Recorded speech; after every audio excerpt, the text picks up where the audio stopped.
Denver's dominance really came here, and this is where my analysis breaks everything down.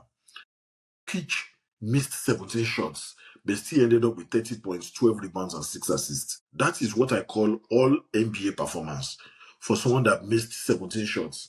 Now, his percentages were much better earlier in the season, but now you are still missing 17 shots and you still finish with 30 points. So it shows that he controlled the game without stressing his performance. It means he had more shots, more opportunities to, to go ahead and take more shots after missing one or two. So he was 11 of 28, which for me was inefficient for his own level of player, the former MVP. But he dictated the pace and the spacing generally, and he was able to help the team without any stress. Jamal Murray couldn't play because he was ill, so Jokic had to carry the entire load. So we had Cameron Johnson stepping up.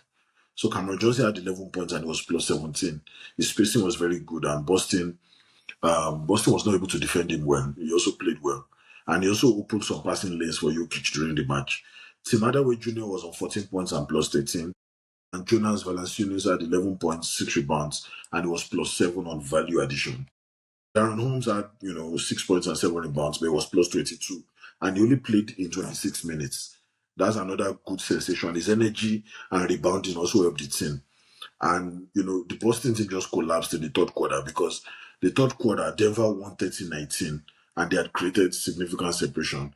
But in the fourth quarter, Denver did not stop the slow. They went into some kind of defense in the fourth quarter that also helped them, and that's where the game ended.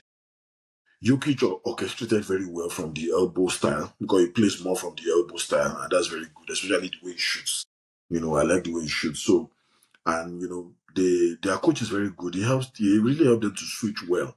For the first time, I saw them switching in a way that makes Boston look very, very, very weak in their defense mechanisms, especially when you're looking at their triangle situation. Boston's offense was very, very, isolated. It didn't look like a Boston side. I think the weather and, coming back from a back-to-back also affected them. There was no rain pressure. I didn't see no playmaking. There was no stabilizer coming from the Boston team. They all just struggled. And they are missing 4 starters, but a lot of people don't look at that. They relied so much on Brown and White, and that's why they had to, struggle a little bit. But if you look at it generally, I think Boston will go back to the East. At least this was the end of their road game. They'll be going back to Boston. I know the northeast part of the US had inclement weather, so now they'll get the opportunity to go back. And now the weather is getting better. So once they go back, they will now start playing better at home, and that's where it is. Jokic was able to control this game, and that's the major strength he needs to take into the postseason. Continue to control the game.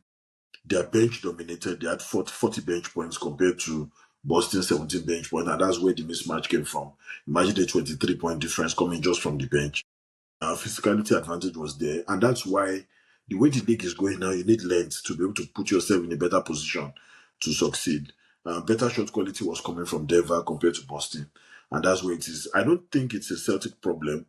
It's just a roster availability problem. They don't have 4 of their key starters, and with their lineup, Boston does not match Denver's punch for punch. Even though Denver did not have Jamal Murray because he was ill, he couldn't play, he could not even sit out. He had to go back to the dressing room. So it's a depleted roster, and it's happening across board.